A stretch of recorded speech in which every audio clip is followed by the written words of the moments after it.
Matthew chapter 21, and put your other finger in Psalm 118. And I want to accomplish several things today before your blood sugar drops and you get sleepy. So I'll try to go through this pretty quick. Psalm 118. Psalm 118 is really an important psalm. If you read through it or glance through it, you'll recognize some of the verses, such as verse 22, the stone which the builders rejected has become the chief cornerstone. This was the Lord's doing. It is marvelous in our eyes. And that's quoted a couple of times in the New Testament by Peter in his letter and in Matthew, where we're going to look at in just a minute. Verse 24 is very familiar. This is the day the Lord has made. We will rejoice and be glad in it. Verse 25 and 26 is quoted in Matthew 21 of the triumphal entry. And Jesus brings this up. So Jesus had Psalm 118 on his mind on the day of the triumphal entry. The world calls it Palm Sunday, which is the Sunday before the Resurrection Sunday.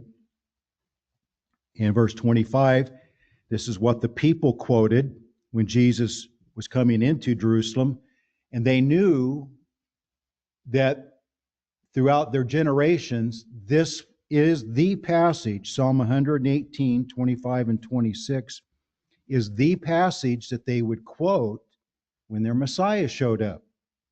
Everyone knew it.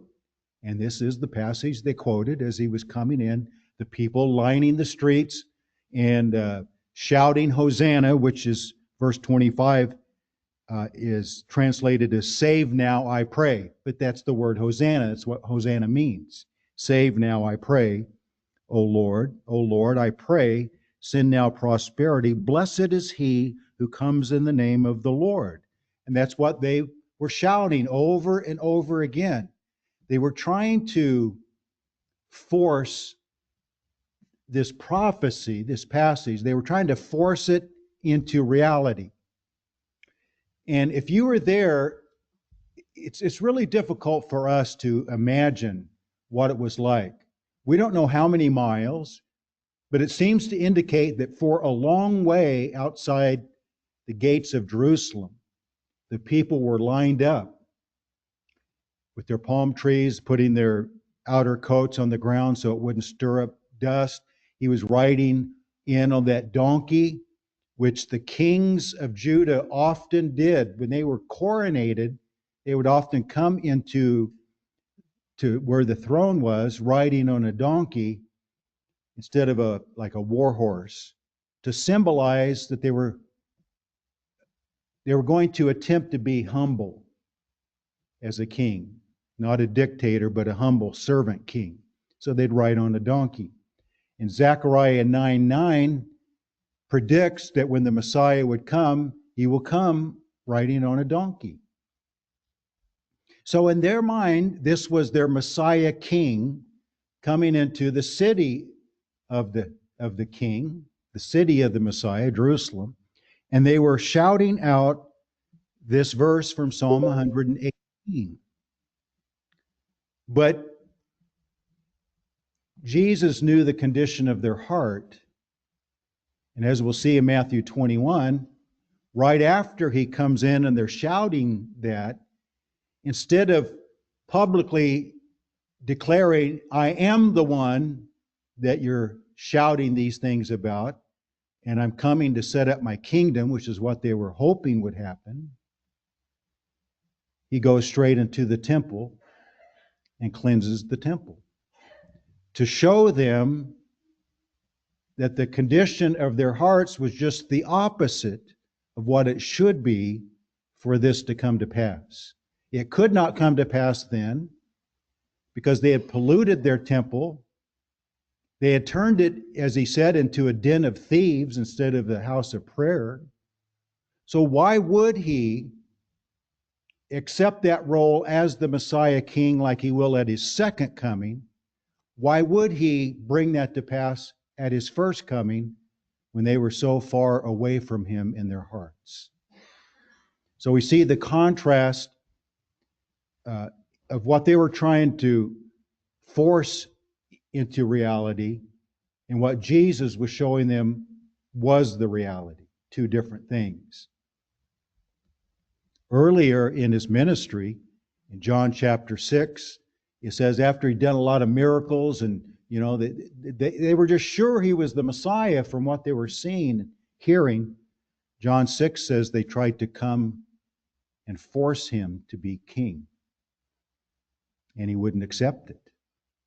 So that's what's happening in the triumphal entry. They kept trying to force this thing, hoping, if he could raise the dead, maybe he really is the Messiah.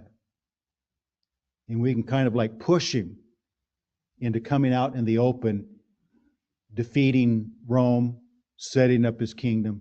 Of course, in their minds, when that happens, they as Jews, as Israel, would be lifted up as the head of the nations. They would be in charge instead of Rome. So they were looking at it at a much more human, self-centered, prideful way. That if he really does fulfill the promises of the coming Messiah, then it will benefit us as a nation. This verse 26 here, blessed is he who comes in the name of the Lord. They quote it when he's coming into the city, but he quotes it later. So now go to Matthew 21. And these first 11 verses is the triumphal entry, we call it, which happened on the Sunday before he rose from the grave the next Sunday. And before we look into a few particulars here, I also want you to think with me of the number. You've heard me say many times that the number 8 is a really important Bible number. And especially when you're looking at the holy feast days. The spring feast days started with Passover and then 7 days of unleavened bread. So often in the Bible there's this equation 7 plus 1 equals 8, where there's a separate day tied with a 7-day period. They kind of go together, but they're kind of separate.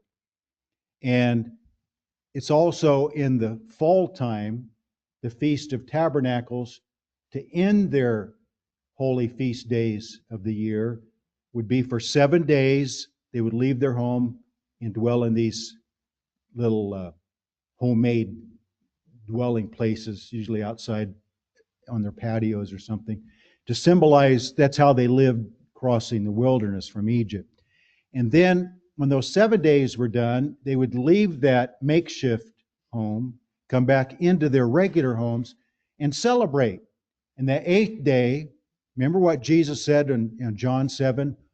He said, on that last day, that great day, Jesus said, if anyone believes in me, out of his belly shall flow rivers of living waters. That was that 8th day after the 7 days of tabernacle. So this was really ingrained in them, of this 7 plus 1 equals 8. It's something really big and important is happening when that kind of event is being worked out over those number of days. Jesus added one of those his last week. We call it Holy Week. It started on what is called Palm Sunday. Here, Matthew 21, the triumphal entry. And then it lasts for 7 days until the resurrection day, the next Sunday. So you include the 2 Sundays, that's 8 days. And that resurrection day is connected with Palm Sunday and that whole week and the crucifixion, but it's kind of separate, isn't it? It's like its own event all by itself. And so he's feeding into what is already ingrained in them. It's no accident. I mean, it was on purpose. It wasn't just happenstance that he comes into Jerusalem to start that Holy Week 8 days before his resurrection. Because he's fitting it into the pattern that they were used to. And of course, later that week when he died on Passover, and then there were 7 days of unleavened bread. So that was like a separate event. And he couldn't fit his last week into that because he needed to die on Passover Day and rise 3 days later. So these things just tie the Bible together. They're so beautiful. They're so deep in themselves when you start looking at these patterns through the Bible. If you have a Bible like mine, a lot of you do. You may use different translations and different publishers and everything. But I like how mine, whenever it's quoting the Old Testament, can you see here Matthew 21, like in verse 5 and verse 9? Does it set it off in maybe italics or quotes or indentation? In some way, it's telling you this is a quote from the Old Testament. And a lot of the Bibles do that now, and I'm glad. It really makes it easy. You come across, you say, okay, that's a passage from the Old Testament. Where is it? And you look up the reference and go back and read it. And so in verse 5, he's quoting Zechariah 9:9. And then in verse 9, of course, he's quoting Psalm 118 that I just read. And then in verse 16, he's quoting Psalm 8, verse 2. And then down in verse 42 that I looked at already in Psalm 118, he's quoting Psalm 118, verse 22 and 23. And as you go through this Holy Week, through the crucifixion and the resurrection, the Psalms are the most quoted book. Selected Psalms are quoted quite a bit in the last week of Jesus' life and his resurrection. I like to bring these things up to impress on you the importance of the Psalms in the mind of the Bible writers. They had a very high opinion of Psalms, would often quote from the Psalms. Jesus did quite a bit in his last week. When you get to chapter 22 and verse 44, he's quoting that one of the most famous of the Psalms, Psalm 110, verse 1. The Lord said to my Lord, sit at my right hand till I make your enemies your footstool. And throughout his crucifixion, if you look at Matthew, Mark, Luke, and John all together, there are references to Psalm 22. With Psalm 22, much of the whole Psalm of 22 is talking about the suffering of Christ. That's the psalm that says, I can see all my bones. They stare at me because his flesh was torn off of his bones. They gape at me like dogs. They pluck my whiskers. They spit on my face. Those kind of statements said about his crucifixion are from Psalm 22. So the New Testament writers and Jesus himself considered the Psalms very important reference for what was taking place at the time. And a lot of people miss that. They overlook it. In chapter 21, after he has the triumphal entry and he cleanses the temple, right after that, starting at verse 12, and it says in verse 23, when he came into the temple, the chief priests and the elders of the people confronted him as he was teaching and said, by what authority are you doing these things? These things. What do they mean by these things? They're talking about the triumphal entry. You know, he said, I don't think he said it here, but he said it in another of the Gospels, in the triumphal entry, and they're shouting, "Blessed is he who comes in the name of the Lord, Hosanna." Those in the crowd cried out, "Tell them to stop saying that." Why? Because everyone knew that was reserved to be quoted only when the Messiah came and set up his kingdom. So they said, "Tell them to stop." And that's when Jesus said, "If I make them stop, the stones will cry out." So even creation understood what was going on. And so this whole scene of the triumphal entry was supposed to be when their Messiah came and took control of the earth, defeated the enemies of Israel, set them up as the leading nation.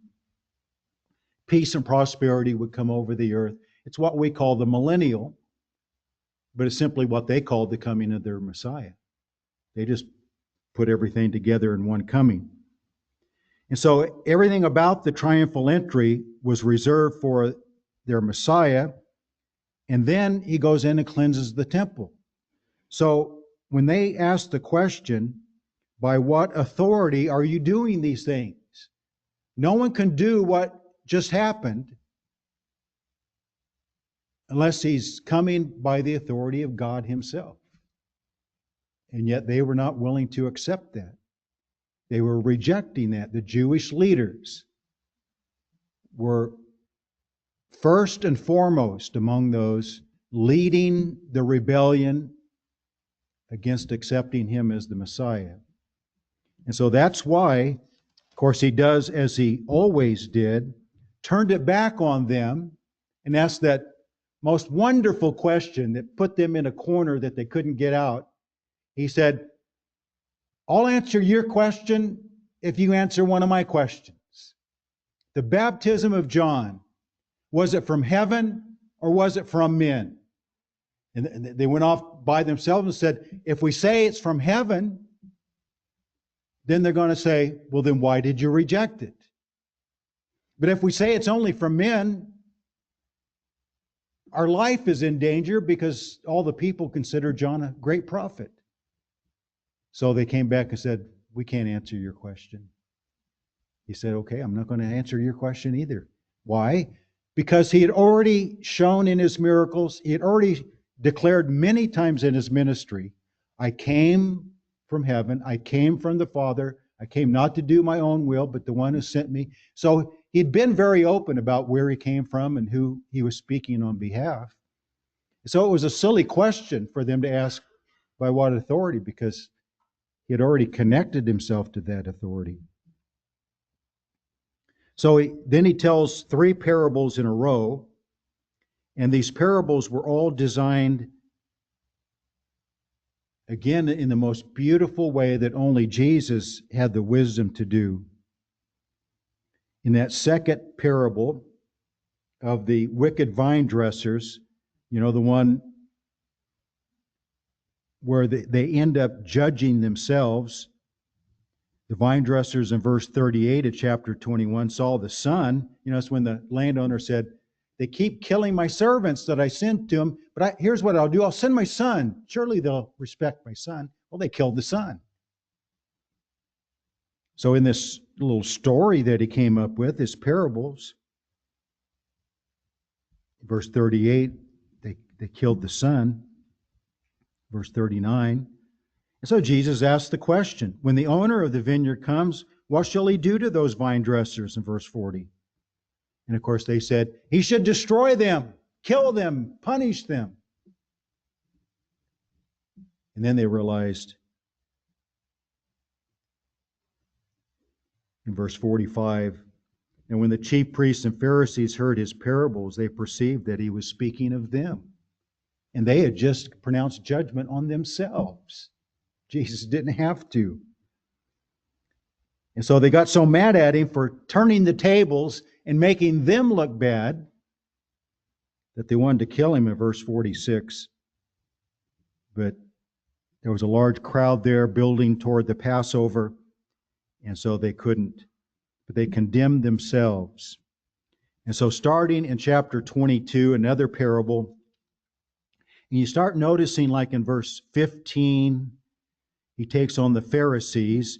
So each group says, he trapped us with that question about John the Baptist. Is it from heaven or from men? We don't like to be embarrassed in front of our own people. So we're going to try to embarrass him. It's kind of like, it's somewhat amusing to see on the various news interviews where a lot of these news people are, you can tell they're trying to trap the person they're interviewing, especially if that person is from a party they don't like. So they ask these like loaded questions, and they think there's no way this person can answer this question without looking bad. And then many times you see that person is pretty skilled at being asked these kind of questions. So they turn the tables on the interviewer and make them look bad. And it's kind of humorous to see those once in a while. And this is kind of what they're doing is we're going to find a way with the right question. We're going to finally come up with a question he cannot answer and make himself look bad. So the Pharisees try it in verse 15. And then the Sadducees tried it in verse 23. And then the scribes try it in verse 34. And so these different groups are saying, they're kind of rivals with each other. So the Sadducees sit back and they see Jesus handling the question of the Pharisees with no problem. So they're thinking, we're better than the Pharisees. We'll get him. And then they try it. And then the scribes see those two groups and they say, we're smarter than both of those groups. So now we'll try it. And of course, Jesus, with no sweat, no effort at all hardly, made them look bad and handled their questions with no problem. And so Jesus said, I think I'll make them look bad one more time. So in verse 41, the Pharisees were gathered together, and Jesus asked them, saying, what do you think about the Christ? Whose son is he? And they said to him, the son of David. So he's drawing them in, isn't he? He said to them, how then does David in the Spirit call him Lord, saying, and then he quotes Psalm 110, verse 1, the Lord said to my Lord, sit at my right hand till I make your enemies your footstool. If David then calls him Lord, how is he his son? And no one was able to answer him a word, nor from that day on did anyone dare question him no more. They failed miserably because they really didn't see him for who he was. So then Jesus, starting in chapter 23, he already did it in chapter 22 in turning their questions against them, but in chapter 23, the entire chapter is a public rebuke of the Jewish leaders, especially the Pharisees. Chapter 23 is a brutal chapter. So just a few days before he's going to be tried and crucified by these same people bringing false accusations against him, he tears into them publicly. And it's almost like, the people tried to force him at the triumphal entry to declare himself to be the king, set up his kingdom, throw off the Roman yoke. It's almost like in chapter 23, Jesus is trying to force them to get so angry with him that they're going to force the crucifixion. And they did, didn't they? They were the ones in the lead, kind of tricking Pilate. Pilate was trying to get out of it, but they kept found other things to bring up. And all of their efforts to get him crucified was largely because of Matthew 23, that he was so rough on them publicly that they wanted him dead. They wanted him dead all along, but now they're going to stop at nothing to make sure that happens. And the reason I'm wording all of this way is you got Jesus, and then you have the Jewish leaders. And the Jewish leaders are the mystery of iniquity. And Jesus is the mystery of godliness. And they're on a collision course, aren't they? It's like Jesus is setting it up on purpose. We are reaching a collision. And we're going to reach a collision to where the mystery of iniquity looks like it has won. Remember when Jesus said in Luke's gospel, he stood before the Sanhedrin and they brought charges before they brought him to Pilate. Jesus looked at them and said, let me see if I want to give you the verse here so that you might want to read it on your own. Luke 22:53 is the verse. He looked at them and said, "This is your hour and the power of darkness." And at that moment, it looked like darkness was winning. It was defeating the mystery of godliness.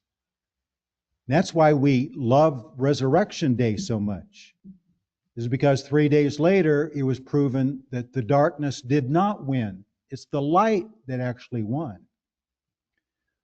On the crucifixion day, it looked like the power of darkness had overcome the power of light. But 3 days later, it was shown to be the opposite. And that's exactly what's going to happen before Christ comes back. It's going to look like the power of darkness in the form of Antichrist when he's overcoming the saints and killing them by large numbers. It's going to look like, in fact, Revelation 13:7 puts it in a wording that it's almost total. It says the Antichrist made war against the saints and overcame them. But Matthew 16:18 lets us know the gates of hell shall never completely prevail. But it's going to look like it's total.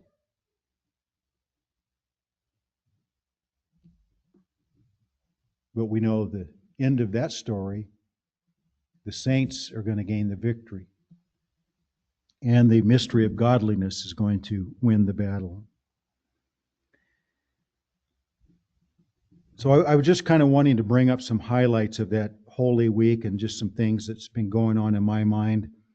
How important this week, these 8 days were. But I want to kind of wrap things up by reading, we're familiar with almost everything that happened in those 8 days. And we love to read about it, and there's a lot of details about it. But there is one passage that's often overlooked, maybe the most overlooked in that final week. That's really great.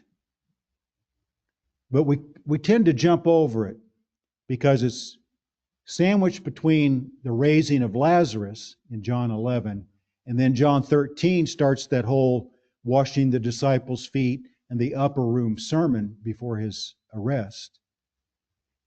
But John 12, in between those two chapters, happens in this last week. I want you to go there with me. John chapter 12. And I'm going to pick up just mainly reading with some brief comments.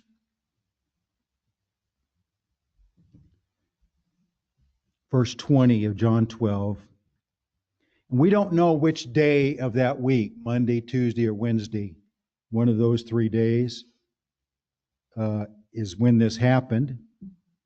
And the words of Jesus in this passage is great. They are great.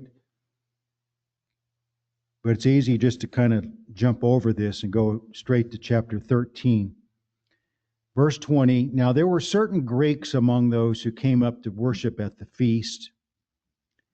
When they came to Philip, who was from Bethsaida of Galilee, and asked him, saying, Sir, we wish to see Jesus. There's been some great sermons preached on that statement right there. Don't you wish more people said that? We don't know for what reason they wanted to see Jesus. Did they want to see a miracle?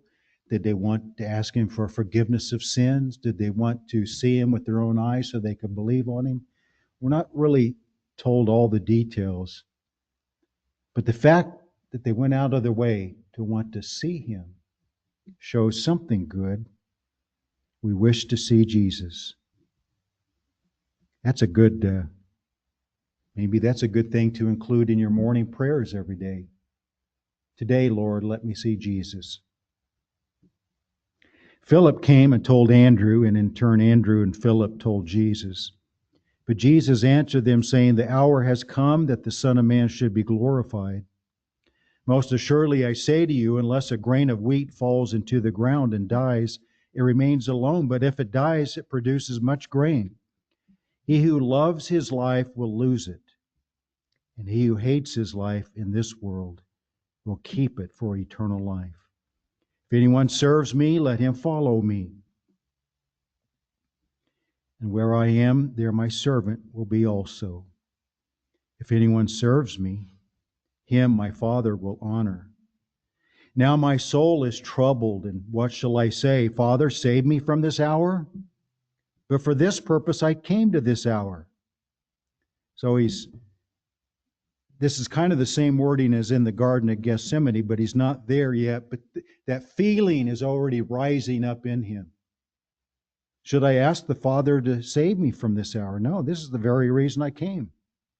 I shouldn't ask for that. Father, glorify your name. Then a voice came from heaven saying, I have both glorified it and will glorify it again. This is, again, I say this whole passage is often overlooked. A lot of people don't realize that here's another time God spoke from heaven audibly to His Son. Therefore the people who stood by and heard it said that it had thundered. Others said, an angel has spoken to him. Jesus answered and said, this voice did not come because of me, but for your sake. In other words, it did not need to be audible for Jesus to hear it. Him and His Father communicated on a level that did not require ears and mouth. They had a much deeper, closer connection than that. Verse 31, now is the judgment of this world. Now the ruler of this world will be cast out. Isn't that interesting? Darkness thought they had prevailed at the death of Christ. Jesus said ahead of time, no, that's where I actually gained the victory. He just doesn't know it yet. And I, if I am lifted up from the earth, will draw all peoples to myself. This he said, signifying by what death he would die. The people answered him, we have heard from the law that the Christ remains forever. How can you say the Son of Man must be lifted up? Who is this Son of Man? It's one of the great questions of the Bible. Who is this Son of Man? Do you know that no one ever called, let me put it this way. Do you know that that term Son of Man, taken from Daniel chapter 7, I saw the Son of Man coming in the clouds of heaven with great power and glory. The Messiah, the Son of Man. Hundreds of years before he was born of Mary, the book of Daniel talked about basically he was going to be God and he was going to be man. I saw the Son of Man coming on the clouds of glory, and he came and sat at the right hand of the Father. That's the place for Christ, but he's called a man. So, it's building toward the incarnation that happened hundreds of years later. And do you know in the Gospels, the term Son of Man, if I remember correctly, is used 81 times.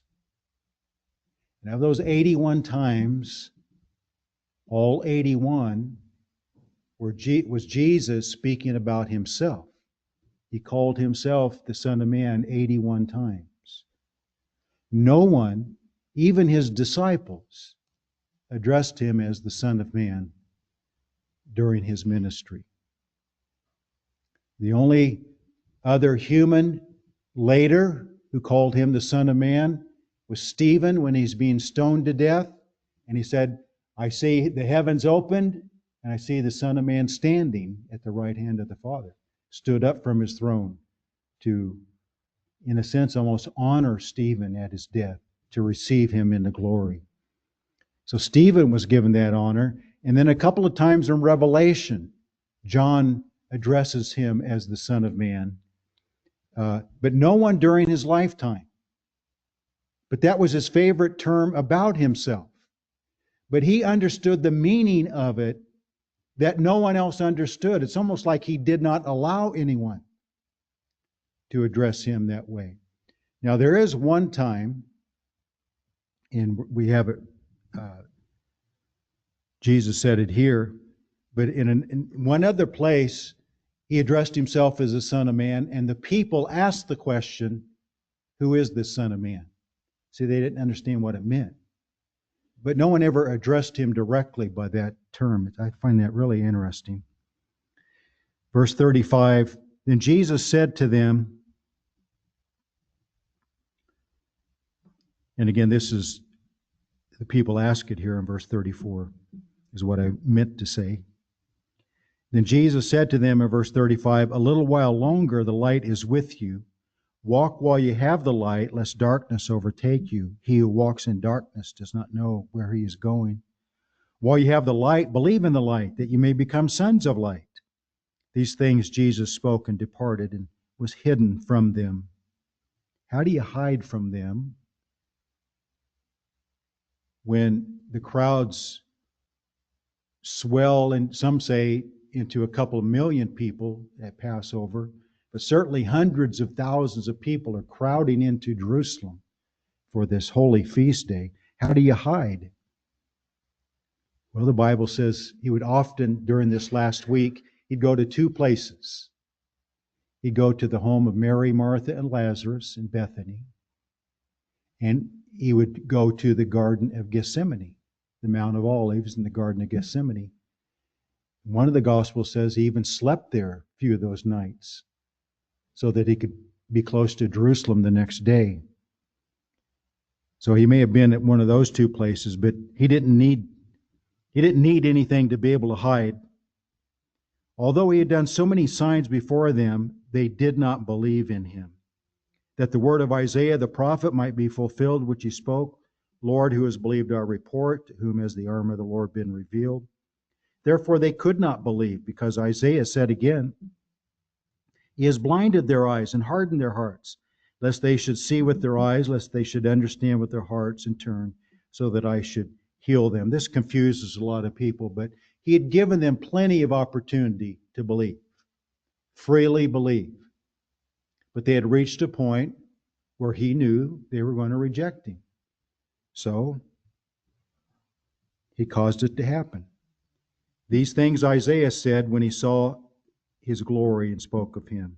Nevertheless, even among the rulers, many believed in him. We talked a little bit about this the other day. Many. The book of another place it says they were called secret disciples for fear of the Jews. Even powerful men like Joseph of Arimathea and Nicodemus allowed that peer pressure and fear to keep it a secret until they no longer could. Nevertheless, even among the rulers, many believed in him, but because of the Pharisees, they did not confess him, lest they should be put out of the synagogue, which meant everything in that day. You'd lose everything if you were put out of the synagogue. So it's a much bigger deal than you think. They just stood at the door and wouldn't let you in. No, it means you're a cast-off among your people. For they loved the praise of men more than the praise of God. Yet they were believers, weren't they? And we have this in us sometimes.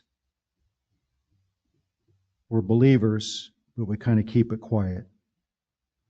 Then Jesus cried out and said, he who believes in me believes not in me, but in him who sent me. And he who sees me sees him who sent me. I have come as a light into the world, that whoever believes in me should not abide in darkness. And if anyone hears my words and does not believe, I do not judge him, for I did not come to judge the world, but to save the world. You see what's happening here? The reason I wanted to read this is in contrast to Matthew 23. That whole chapter where he publicly rebukes the Pharisees and the Sadducees and the Jewish leaders. He held them in derision. And we don't know if John 12 here is, a day before that or a day after that, but it's within one day either way, or maybe the same day. That while he rebukes the Jewish leaders, he's still reaching out to the people, to the multitudes. You still have a chance. I'm still presenting myself to you.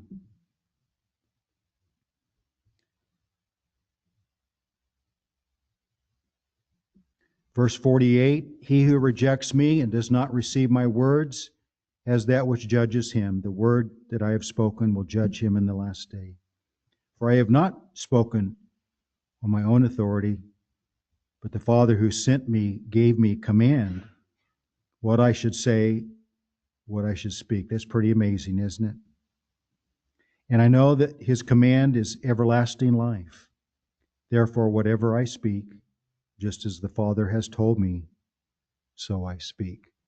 I've never looked at this passage, these words of Jesus, quite in this light, but when I start putting them in contrast to his public rebuke of the Jewish leaders, it made me really appreciate how much he was still offering himself to the people. Even on the cross with the two thieves. The one made a request and Jesus accepted it and blessed him. The other rejected him. So even in his dying moments, he was doing what he did in John 12, offering himself for those who would believe.